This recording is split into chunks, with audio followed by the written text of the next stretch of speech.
लक्ष्मण मूर्छा और राम का विलाप रामचरितमानस के लंका कांड से लिया गया प्रसंग है। राम और रावण का युद्ध चल रहा है। मेघनाद ने लक्ष्मण पर शक्तिमार चलाया था और उससे लक्ष्मण मूर्छित हो गए थे। किसी को समझ भी नहीं आ रहा था क्या किया जाए। उस समय हनुमान जी जाकर लंका से रावण के ही वैद्य यानी सुषेण वैद्य को ले आए थे और सुषेण वैद्य ने उपचार स्वरूप यह बताया था कि अगर हिमालय पर्वत से लाकर संजीवनी बूटी सुबह सूर्योदय से पूर्व लक्ष्मण को पिला दी जाए तो वह जीवित हो जाएंगे। इतना कम समय में यह काम हनुमान ही कर सकते थे। अतः हनुमान को भेजा गया और हनुमान जब वहाँ जाकर बूटी न पहचान पाए और पूरा पर्वत उठाकर लेकर वापस आ रहे थे और अयोध्या के ऊपर से आगे बढ़ते हुए जा रहे थे तो उनके स्वर को हरहराहट के स्वर को सुन करके भरत को लगा कि कोई राक्षस जा रहा है। उन्होंने वाण चला दिया। हनुमान श्री राम कहते हुए नीचे आकर गिर पड़े। जब उनके मुंह से श्री राम शब्द को सुना भरत ने तो भरत को लग गया कि ये तो कोई राम भक्त है, मुझसे भूल हो गई। करीब गए और वार्तालाप जब किया हनुमान के साथ तो हनुमान ने पूरी घटना का विवरण उन्हें सुनाया कि किस प्रकार से लक्ष्मण को शक्तिमान लगा है और उन्हें जल्दी जाकर वहाँ संजीवनी बूटी पहुँचानी है। तो वह आज्ञा मांगते हैं भरत से कि आप मुझे जाने की जितना जल्दी हो सके आज्ञा दीजिए।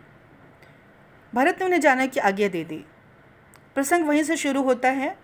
जाते हुए हनुमान जी कहते हैं, तव प्रताप उर राख प्रभु जयहु नाथ तुरंत, अस कही आयसु पाई पद बंदी चले हनुमंत। कि हे नाथ, भरत को कहते हैं हनुमान जी, तुम्हारे प्रताप को, तुम्हारे यश को अपने हृदय में धारण करते हुए मैं यहाँ से तुरंत चला जाता हूँ। ऐसा कह करके उन्होंने भरत के चरणों की वंदना की, उनसे आज्ञा प्राप्त किया और हनुमान चल पड़े।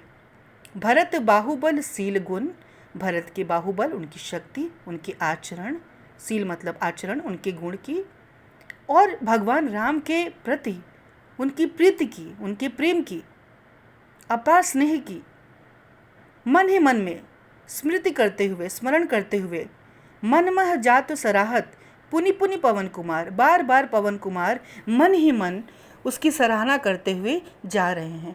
किसकी सराहना करते हुए? भरत के बाहुबल की, उनकी शक्ति की, उनके सील की, उनके आचरण की, उनके गुण की और भगवान राम के चरणों के प्रति उनके अपार स्नेह की बार बार मन ही मन में सराहना करते हुए वो जा रहे हैं लंका की तरफ।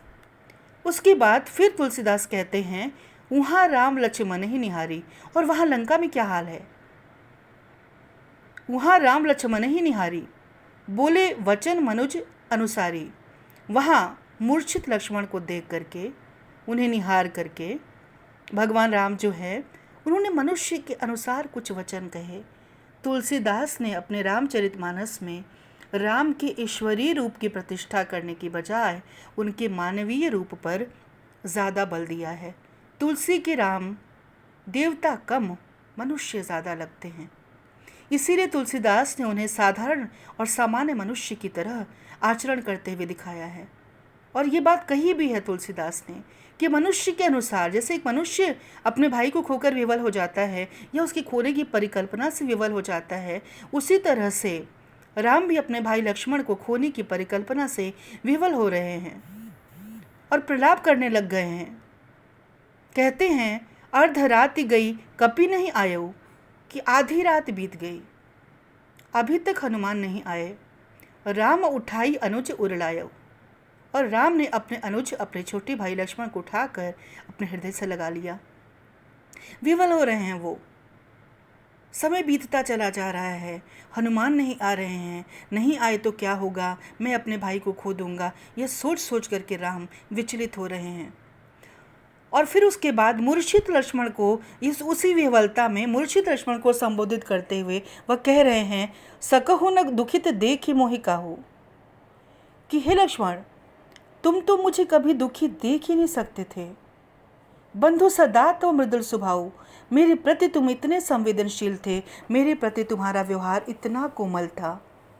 ममहित लागी तजेऊ पितु माता, मेरे ही कल्याण के लिए, मेरे ही भले के लिए तुमने अपने पिता माता को भी त्याग दिया। सहु विपिन हिम आतप बाता, जंगल में मेरे साथ तुम भटकते रहे।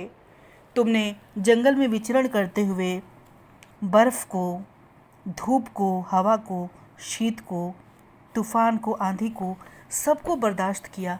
हर तरह के प्राकृतिक आघातों को तुमने सहा, बर्दाश्त किया, मेरे साथ ही लगे रहे, कभी तुमने मेरा साथ नहीं छोड़ा। इतना प्यार करते थे तुम मुझसे। तो सो अनुराग कहाँ अब भाई? हे मेरे भाई, मेरे प्रति तुम्हारा प्रेम जो था वो अब कहाँ चला गया? उठहु न सुनि मम बच बिकलाई। मेरी व्याकुलता से भरे हुए शब्दों को सुनकर भी तुम उठ नहीं जा रहे हो। पहले तो ऐसा था कि तुम इतना सा भी दुख, मेरा दुख बर्दाश्त नहीं कर पाते थे। आज मैं इतनी घोर मर्मांतक पीड़ा से गुजर रहा हूँ और तुम चुपचाप लेटे हुए हो, सोए हुए हो, क्यों नहीं उठ जा रहे हो? हे मेरे भाई, जो जनते हूँ बन बंधु बिछो हूँ।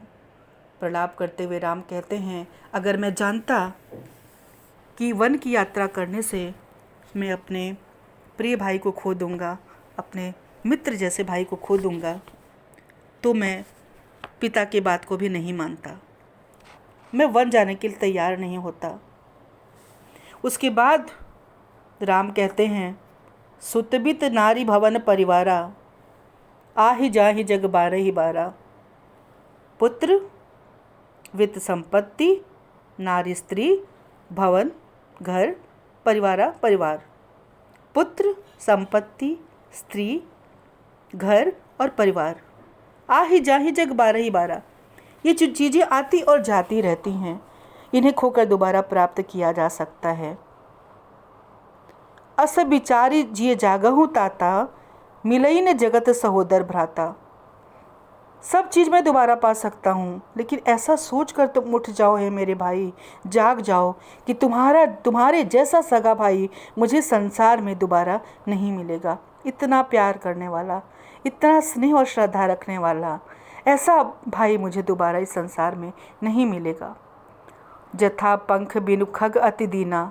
फिर लक्ष्मण के बिना राम की स्थिति कितनी दयनीय हो गई है, यह बताते हुए राम कहते हैं कि जथा मतलब जैसे पंख के बिना कोई पक्षी अत्यंत दीनहीन हो जाता है, वह उड़ नहीं पाता है, वह सिर्फ छटपटाता है, वैसे मैं तड़प रहा हूँ तुम्हारे बिना हे मेरे भाई। पंखहीन पक्षी जैसी स्थिति मेरी हो गई है। जैसे कोई पक्षी पंख के बिना अत्यंत दीनहीन हो जाता है, मणि बिनु फनि करिवर करहीना। जैसे किसी सर्प से उसकी मणि छीन ली जाए तो वह बेचैन हो जाता है, जैसे किसी हाथी से उसका सूंड छीन लिया जाए तो वह बेचैन हो जाता है। हे मेरे भाई, तुम्हारे बिना वही मेरी स्थिति हो गई है। जैसे पंख के बिना पक्षी अत्यंत दीन हो जाता है, जैसे मणि के बिना सांप अत्यंत दीन हो जाता है, जैसे सूंड के बिना हाथी अत्यंत दीन हो जाता है। अगर इस क्रूर निष्ठुर ईश्वर ने अगर मुझे जिलाए रखा तो तुम्हारे बिना मेरी स्थिति भी वैसी ही हो जाएगी। राम को ऐसा लगता है कि लक्ष्मण के बिना वो भी नहीं जी पाएंगे। फिर भी वो कहते हैं कि विधाता का कुछ नहीं कहा जा सकता, विधाता बहुत निष्ठुर है। अगर तुम्हारे बिना वह मुझे जीवित रखता है तो तुम्हें खोकर मेरी स्थिति भी वैसी ही हो जाएगी। जइहऊ अवध कवन मुँह लाई। मैं अवध यानी अयोध्या कौन सा मुँह लेकर जाऊंगा। नारी हेतु प्रिय भाई गंवाई। लोग तो यही कहेंगे ना कि राम ने अपनी पत्नी के लिए अपने भाई को गंवा दिया, अपने भाई को खो दिया। बरु अपजस सहतेउ जगमाही, नारी हानि विशेष क्षति नाही। इसे तो अच्छा था कि मैं संसार में अपयश सह लेता, मैं सीता को वापस लाने की कोशिश ही नहीं करता। अगर मुझे पहले से पता होता कि इस प्रक्रिया में मैं तुम्हें खो दूंगा। लोग यही कहते ना कि राम कायर था, अपनी पत्नी को छुड़ा नहीं सका, मुक्त नहीं करा सकता। मैं सह लेता अपयश, तुम्हें तो नहीं खोना पड़ता मुझे। स्त्री की हानि में कोई विशेष क्षति नहीं है, स्त्री को खोने में कोई विशेष नुकसान नहीं है। ये मध्ययुगीन समाज की मानसिकता है जो तुलसीदास के मुंह से ऐसा कहलवाती है। एक पत्नी की मृत्यु के पश्चात पुरुष दूसरा विवाह कर लेता है। स्त्री को खो देने में कोई बहुत क्षति वह नहीं समझता। तो यहाँ बहुत ज़्यादा भड़कने की या उत्तेजित होने की आवश्यकता नहीं है। उस समय समाज की ऐसी ही मानसिकता थी। बेशक ये बात और है कि ये मानसिकता गलत थी। संसार उजड़ जाता है अगर स्त्री नहीं रहती है तो, लेकिन हमारी सामाजिक परंपरा तो कुछ ऐसी ही है, इसलिए तुलसीदास ने बाध्य होकर के ऐसा लिखा है। अब अपलोक शोक सुत तोरा, सहे निठुर कठोर उर्मुरा, कि अब तो दोनों चीज़ें मुझे बर्दाश्त करनी पड़ेंगी। मैं तुम्हें भी खो दूंगा और अपयश का भी भागीदार बनूंगा। लोग कहेंगे कि इसने अपने पत्नी के लिए अपने भाई को गंवा दिया। तो अब मेरा ये जो कठोर हृदय है वह दोनों चीज़ों को बर्दाश्त करेगा, अपयश का भी भागीदार बनेगा और अपने भाई के भ्रातृ शोक को भी महसूस करेगा। आगे तुलसीदास कहते हैं, या तुलसीदास के शब्दों में राम कहते हैं लक्ष्मण, मूर्छित लक्ष्मण को संबोधित करते हुए, निज जननी के एक कुमारा, अपनी माँ के तुम एक ही कुमार थे, संतान थे। तात तासु तुम प्राण आधारा, हे मेरे भाई, और तुम उसके प्राणों के आधार थे, तुम उसकी जिंदगी थे, तुम उसका जीवन थे। सौंपेसु मोहि तुम ही गह पानी, जब वन के लिए आ रहा था तो उस माँ ने बड़े विश्वास के साथ तुम्हारा हाथ मेरे हाथों में सौंपा था। उस माँ ने यह सोचा था कि राम लक्ष्मण का हर तरह से हित चिंतक है, उसका सुख चाहने वाला है, वह हर संभव उसकी रक्षा करेगा। इस विश्वास के साथ, इस निष्ठा के साथ उन्होंने तुम्हारा हाथ मेरे हाथ में दिया था। उतरु काह देहूँ ते ही जाई, उस माँ को जाकर मैं क्या उत्तर दूंगा। उठ की न मुँह सिखावो भाई, हे मेरे भाई लक्ष्मण, उठकर तुम मुझे ये सिखाते क्यों नहीं, मुझे बताते क्यों नहीं। मुश्किल किस घड़ी में जब मुझे कोई उत्तर नहीं सूझेगा तो मैं क्या कहूँगा तुम्हारी माँ से। हर मुश्किल का समाधान मेरे तुम कर दिया करते थे मेरे भाई, आज मैं असहाय स्थिति में हूँ, तुम उठकर मेरी मदद क्यों नहीं कर रहे हो। बहुविधि सोचत सोच विमोचन, दूसरों को सोच से मुक्त करने वाले, चिंता से मुक्त करने वाले भगवान राम खुद चिंता में पड़े हुए हैं और तरह तरह की बातें सोच रहे हैं।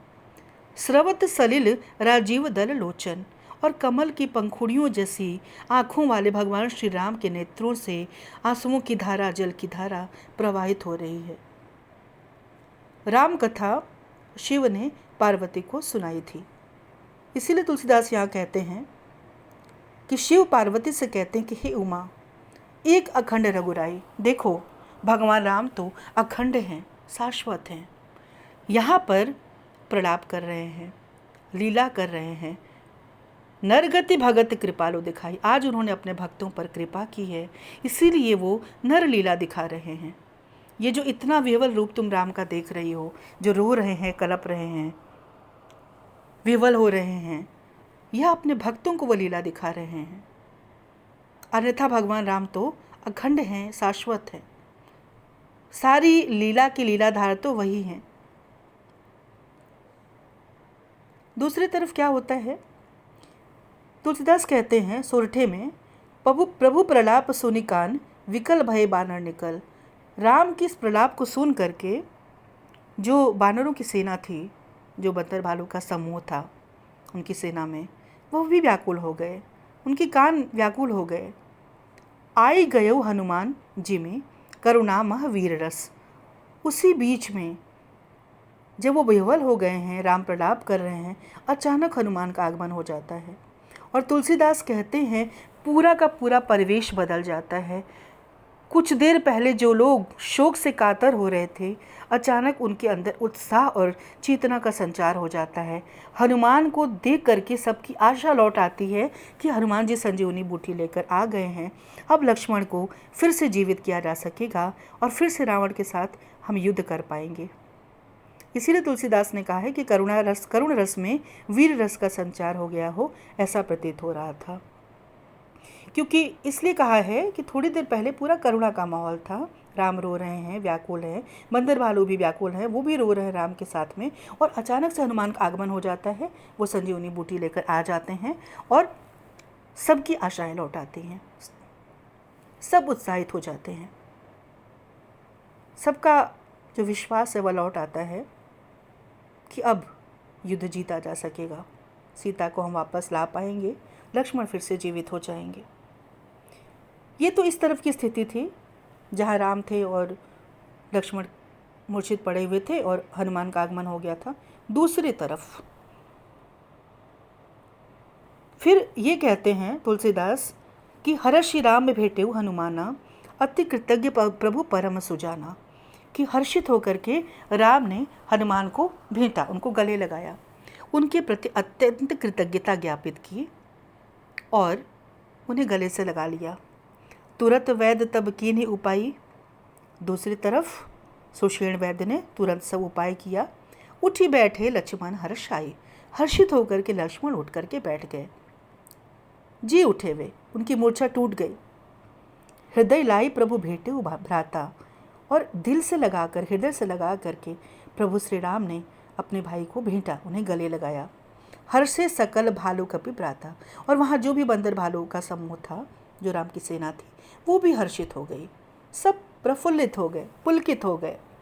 कपि पुनि बैद तहाँ पहुँचावा, जेहि विधि तबहि ताहि लई आवा। सुषेण वैद्य को जिस प्रकार लंका से लेकर हनुमान आए थे, उसी प्रकार से उन्होंने वहाँ सुषेण वैद्य को वापस पहुँचा दिया। यह वृतांत दशानन सुनऊ, और जब यह सारी कहानी, सारा किस्सा रावण को पता चला, अति विषाद, उसे बहुत दुख हुआ। पुनि पुनि सिर धुनेऊ, बार बार अपना सिर धुनने लगा, पश्चाताप करने लगा, ऐसा कैसे हो गया, ऐसा क्यों हो गया, लक्ष्मण फिर से क्यों जीवित हो गए, क्यों हनुमान संजीवनी बूटी लेकर आ गए। रावण इस तरह से विषाद से भर गया, दुख से भर गया। व्याकुल कुंभकर्ण पहियावा, बेचैन होकर के वह अपने भाई कुंभकर्ण के पास गया। विविध जतन करी ताही जगावा, सभी जानते हैं इस बात को कि कुंभकर्ण जब सो जाता था तो जल्दी उठता नहीं था। तो अनेक प्रकार के प्रयास करके रावण ने अपने भाई कुंभकर्ण को जगाया। जागा निश्चर देखिए कैसा, तुलसीदास कहते हैं कि जब कुंभकर्ण जागा तो वो राक्षस कुंभकर्ण देखने में कैसा लग रहा था, मानव काल देह धरे जैसा। उसको देखकर ऐसा लग रहा था मानो साक्षात काल देवता ने कुंभकर्ण का रूप धारण कर लिया है। कुंभकर्ण बूझा कहू भाई, कुंभकर्ण ने अपने भाई रावण से पूछा कि हे मेरे भाई बताओ, काहे तव मुख रहा सुखाई, तुम्हारा मुख क्यों सूखा हुआ है, तुम्हारा चेहरा क्यों मुरझाया हुआ है, क्या कारण है, तुम इतने उदास क्यों दिखाई दे रहे हो। कथा कही सब तही अभिमानी, उस अभिमानी अहंकारी रावण ने तब सारी कहानी कुंभकर्ण को सुनाई कि जही प्रकार सीता हरियाणी, किस प्रकार से उसने सीता का हरण किया, किस प्रकार से उसका राम के साथ युद्ध हुआ। और फिर उसने कुंभकर्ण को कहा, तात कपिन सब निश्चर मारे, हे मेरे भाई कुंभकर्ण, बंदरों ने सारे राक्षसों को मार डाला है, महायोद्धा संहारे, हमारे बड़े बड़े विशाल विशाल योद्धाओं का संहार कर दिया है, दुर्मुख का संहार कर दिया है, सूर्य रिपु, देवांतक, नरांतक, सबका, जैसे बड़े बड़े जो हमारे अकंपन जैसे भारी भारी वीर योद्धा थे वो सारे मारे गए हैं। मनोजहारी, निरांतक, सूर्य रिपु, देवांतक, ये राक्षसों के नाम हैं। दुर्मुख भी राक्षस का नाम है। तो वह अपने भाई कुंभकर्ण को बताता है कि जो हमारे महान योद्धा थे, जिसमें दुर्मुख, देवांतक, नरांतक, अकंपन जैसे भारी भारी जो वीर थे, वो सब मारे गए हैं, और अपर महोदर आदिक वीरा, और महोदर जैसे वीर भी मारे गए हैं। परे समर मही सब रणधीरा, हमारे सारे के सारे रणधीर, सारे के सारे बड़े बड़े योद्धा समर भूमि में मृत अवस्था में पड़े हुए हैं। रावण से सारी कहानी सुनने के बाद कुंभकर्ण रोने लगता है, बिलखने लगता है। तुलसीदास कहते हैं, सुनि 10 कंधर वचन तब कुंभकर्ण बिलखान।